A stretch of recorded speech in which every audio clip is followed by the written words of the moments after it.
हमारा एक दुखद एपिसोड हुआ है जब क्लाउड बर्स्ट में हुआ है, जहाँ पर हमारे बहुत सारे लोग जो है जाँ बाग हुए हैं और अभी बहुत सारे मिसिंग हैं। जो एदाद शुमार जो हमें गया उसमें कुछ 65 करीब जो अभी तक डेड बॉडीज़ पाई गई है और 100 के करीब या 150 करीब जो अभी भी मिसिंग है। तो वो एक बहुत ही सैड न्यूज़ है और हमारी सब दुआएं उनके साथ और सरकार लगी है रेस्क्यू में और हमारी कोशिश होगी कि उनको पूरी मामला क्या चीफ मिनिस्टर साहब बहुत चीफ मिनिस्टर साहब आज जाएंगे क्योंकि रात को नहीं जा पाए वो रास्ते ठीक नहीं थे। तो आज भी लगता है फंक्शन ख़त्म होने के बाद 15 अगस्त की फंक्शन जो थी सुबह स्टेडियम में उसके ख़त्म होने के बाद वो चले गए हैं, पार्डर चले गए जहाँ पर ये एपिसोड हुआ है। कुछ संख्या कितने लोगों की अभी तक पूरा एजाज शुमार नहीं है। यही है कि बस 60 के करीब जो डेड बॉडीज़ है उनको रिकवर किया गया है और बहुत सारे लोग जो अभी मिसिंग हैं। तो अभी रेस्क्यू चल रहा है। रात भी हुई, काफ़ी बारिशें हो रही थी पूरा दिन, रात को दिन में बारिशें हुई, रात को भी कुछ हद तक बारिशें हो रही थी। तो रेस्क्यू ऑपरेशन जारी है, अभी शाम तक मुझे लगता है क्योंकि ये बहुत ही भयानक जो है क्लाउड बर्स्ट हुआ है, इसकी वजह से काफ़ी लोग जो है अभी समझ में नहीं आ रहा वो कहाँ चले गए। अब धीरे धीरे जो है वो सारी चीज़ें हैं सामने आ जाएंगी। मौजूदा सरकार की किस तरह के इकदाम वहाँ पे उठाए गए? हाँ, पूरी एडमिनिस्ट्रेशन रात से ही लगी है। जो वहाँ के कंसर्न डिप्टी कमिश्नर साहब हैं, जो हमारे मजिस्ट्रेट्स हैं या जो पुलिस का अमला है, जो SDRF का अमला है, सारी सुबह से रात से ही जब से ये बर्स्ट हुआ है तब से ही वहीं क्लाउड बर्स्ट तब से वो लगे हैं और कोशिश कर रहे हैं रेस्क्यू करने की और जितना हो सका उन्होंने किया।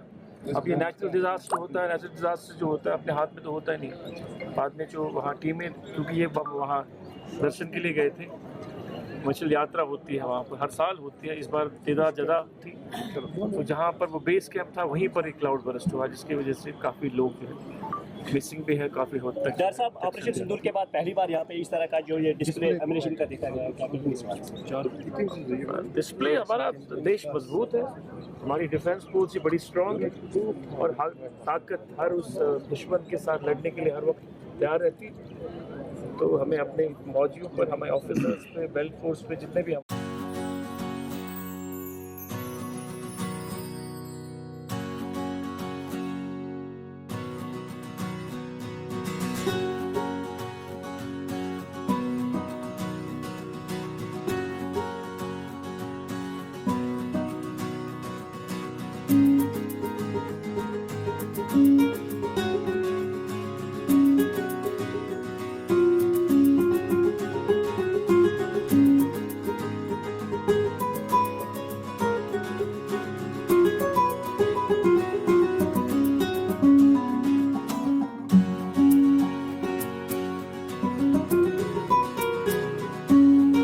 आज का दिन हम आज़ादी को सेलिब्रेट करते हैं। हर साल की तरह हमने बहुत तैयारियां की थी, बचपन में बहुत मेहनत की थी, लेकिन कल कुछ ऐसा हादसा हो गया जिसके बाद हमारी गवर्नमेंट ने डिसाइड किया कि कल्चरल प्रोग्राम जो है हम कैंसिल करेंगे। शाम को जो एट होम फंक्शन है उसको भी कैंसिल किया गया।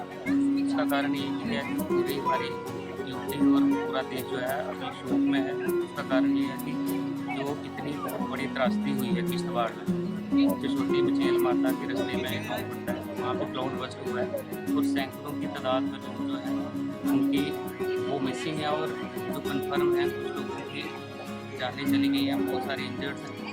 तो ऐसे माहौल में कल्चर प्रोग्राम जो है गवर्नमेंट का एक्सीडेंट था वो हम नहीं करेंगे। आज हमने अपनी आज़ादी के दिन जो है दिन सेलिब्रेट कर रहे हैं। हमने फ्लैग होस्टिंग की है, झंडा जो हमारा है, हमारे देश का झंडा हमेशा ऊंचा था और ऊंचा ही रहेगा।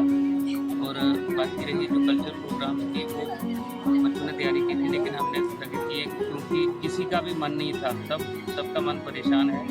इतनी जानें चली गई हैं कि मैं खुद बहुत मतलब अपने आप को संभालना मुश्किल हो रहा है मेरे लिए, इतना मन से दुख हो रहा है। और हमारे वहाँ सुंदरबनी में भी एक ऐसा इंसिडेंट हुआ कि एक बच्ची छोटी सी थी, उसकी जान चली गई, स्कूल की बिल्डिंग कोलैप्स हुई। तो बिल्कुल वो हमारे नेबर थे। मतलब कल का दिन जो है वो बहुत बुरा दिन था, मैं ये मानूँगा, जिसने इतनी जानें ले ली।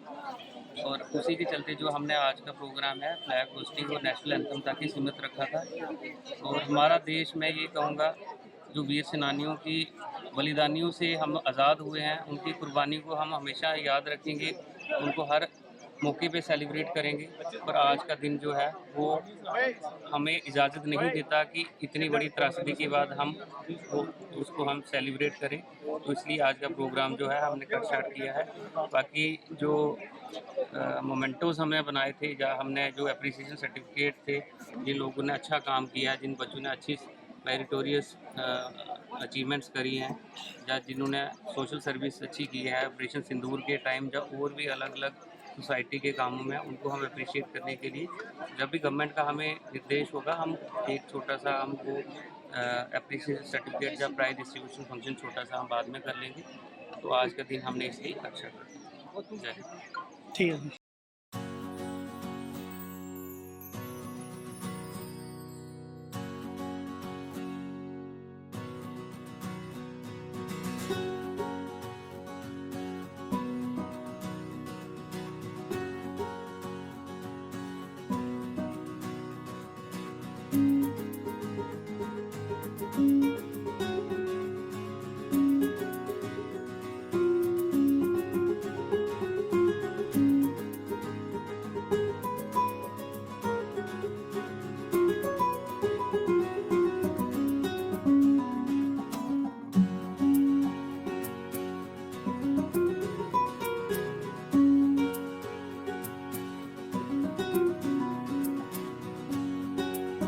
हमने अपनी स्पीच में भी आपको बताया कि क्या क्या उपलब्धियां माता वैष्णो देवी श्राइन बोर्ड ने अभी तक हासिल की है और श्रद्धालुओं के लिए आगे क्या करना है वो सारा है। और हम सभी लोगों से यही उम्मीद करते हैं कि जो कटरा के नागरिक हैं, कटरा के साथ साथ ये श्राइन जो है ये तीर्थ स्थल पूरे विश्व में विश्व पटल पर जाना जाता है।